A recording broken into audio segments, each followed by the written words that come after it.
Edward's Exploit, and other Thomas the Tank Engine stories, based on the Railway series by the Reverend W. Awdry. Photographs by David Mitten and Terry Permain, for Britt Allcroft's production of Thomas the Tank Engine and Friends. Donald and Douglas. Donald and Douglas are twins and had arrived from Scotland to help Sir Topham Hatt, but only one engine had been expected. The twins meant well, but did cause confusion. Sir Topham Hatt had given them numbers, Donald 9 and Douglas 10, but he was still planning to send one engine home. There was a brake van in the yard that had taken a dislike to Douglas. Things always went wrong when he had to take it out. His trains were late, and he was blamed. Douglas began to worry. Donald, his twin, was angry. "You're a muckle nuisance," said Donald. "It's to leave ye behind I'd be wanting." "You can't," said the brake van. "I'm essential." "Och, are you?" Donald burst out. "You're nothing but a screeching and noise when all is said and done. Spite Dougie, would you? Take that." "Oh, ooh!" cried the van. "There's more coming should you misbehave." The van behaved better after that. Until one day, Donald had an accident. The rails were slippery. He couldn't stop in time. Donald wasn't hurt, but Sir Topham Hatt was most annoyed. "I am disappointed, Donald. I didn't expect such, clumsiness from you. I had decided to send Douglas back and keep you." "I'm sorry, sir," said Donald.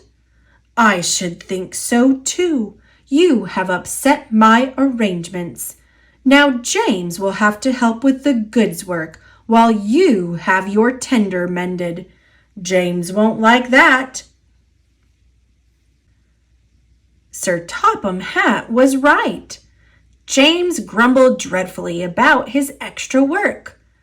"Anyone would think," said Douglas, "that Donald had his accident on purpose. I heard tell about an engine and some tar wagons." "Shut up," said James. "It's not funny." He didn't like to be reminded of his own accident. "Well, well, well. Surely, James, it wasn't you." "You didn't say." James didn't say. He slouched sulkily away. "James is cross," snickered the spiteful brake van. "We'll try to make him crosser still." "Hold back," giggled the freight cars to each other. James did his best, but he was exhausted when they reached Edward's station. Luckily, Douglas was there. "Help me up the hill, please," panted James. "These freight cars are playing tricks." "We'll show them," said Douglas. Slowly but surely, the snorting engines forced the freight cars up the hill. But James was losing steam. "I can't do it! I can't do it!" "Leave it to me," shouted Douglas. The conductor was anxious. "Go steady. The van's breaking." The van was in pieces. No one had been hurt, and soon Edward came to clear the mess. Sir Topham Hatt was on board. "I might have known it would be Douglas," he said. "Douglas was grand, sir," said Edward. James had no steam left, but Douglas worked hard enough for 3. I heard him from my yard.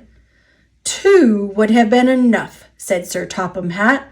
"I want to be fair, Douglas, but I don't know. I really don't know." Sir Topham Hatt was making up his mind about which engine to send away, But that's another story. The Deputation. Snow came early to the Island of Sodor. It was heavier than usual. Most engines hate snow. Donald and Douglas were used to it. Coupled back to back with a van between their tenders and a snowplow on their fronts, they set to work.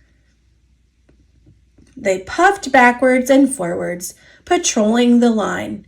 Generally, the snow slipped away easily, but sometimes they found deeper drifts. Presently, they came to a drift which was larger than most. They charged it and were just backing for another try when... Help! Help! Losh sakes, Donald, it's Henry! Don't worry yourself, Henry. Wait a while, we'll have you out. Henry was very grateful. He saw all was not well. The twins were looking glum. They told him Sir Topham Hatt was making a decision. He'll send us away for sure. It's a shame, said Percy. A lot of nonsense about a broken signal box, grumbled Gordon. That spiteful brake van, too, put in James. Good riddance, that's what I say. The twins were splendid in the snow, added Henry. It isn't fair. They all agreed that something must be done, but none of them knew what. Percy decided to talk to Edward about it. What you need, said Edward, is a deputation. He explained what that was. Percy ran back quickly. Edward says we need a depot station. Of course, said Gordon. The question is, what is a desperation? Asked Henry. It's when engines tell Sir Topham Hatt something's wrong, said Percy. Did you say tell Sir Topham Hatt? Asked Duck thoughtfully. There was a long silence. I propose, said Gordon, that Percy be our, disputation. Me? Squeaked Percy. I can't. Rubbish, Percy, said Henry. It's easy. That's settled then, said Gordon. Poor Percy wished it wasn't. Hello, Percy. It's nice to be back. Percy jumped. Yes, sir, please, sir. You look nervous, Percy. What's the matter? Please, sir, they've made me a desperation, sir. To speak to you, sir. I don't like it, sir. Sir Topham Hatt pondered. Do you mean a deputation, Percy? Yes, sir. Please, sir. It's Donald and Douglas. They say, sir, that if you send them away, sir, well, they'll be turned into scraps, sir. That would be dreadful, sir. Please, sir, don't send them away. Thank you, Percy. That will do. Later, Sir Topham Hatt spoke to the engines. I had a deputation. I understand your feelings, and I've given a lot of thought to the matter. He paused impressively. Donald and Douglas, I hear that your work in the snow was good. You shall have a new coat of paint. The twins were surprised. Thank ye, sir. But your names will be painted on you. We'll have no more mistakes. Thank ye, sir. Does this mean that both of us? Sir Topham Hatt smiled. It means, but the rest of his speech was drowned in delighted chorus of cheers and whistles. The twins were here to stay. The Diesel. Bill and Ben are tank engine twins. Each has 4 wheels, a tiny chimney and dome, and a small squat cab. Their freight cars are filled with china clay. It is needed for pottery, paper, paint, and many other things. The twins are now kept busy pulling the cars for engines on the main line and for ships in the harbor. One morning, they arranged some cars and went away for more. They returned to find them all gone. The twins were most surprised. Their drivers examined a patch of oil. "That's diesel," they said. "It's a what'll?" asked Bill. "A diesel, I think," replied Ben. "There's a notice about them in our shed." Coughs and sneezels spread diseasels. You had a cough in your smoke box yesterday. It's your fault the diseasel came. "It isn't." "It is." "Stop arguing, you two," laughed their drivers. "Let's go and rescue our freight cars." Bill and Ben were horrified. "But the diseasel will magic us away like the freight cars." "He won't magic us," replied their drivers. "We'll more likely magic him. Listen, he doesn't know you're twins. So we'll take away your names and numbers, and then this is what we'll do." Puffing hard, the twins set off on their journey to find the diesel. They were looking forward to playing tricks on him. Creeping into the yard, they found the diesel on a siding with the missing cars. Ben hid behind, but Bill went boldly alongside. The diesel looked up. "Do you mind?" "Yes," said Bill. "I do. I want my cars back." "These are mine," said the diesel. "Go away." Bill pretended to be frightened. "You're a big bully," he whimpered. "You'll be sorry." He ran back and hid behind the cars on the other side. Ben now came forward. "Car stealer!" hissed Ben. He ran away too. Bill took his place.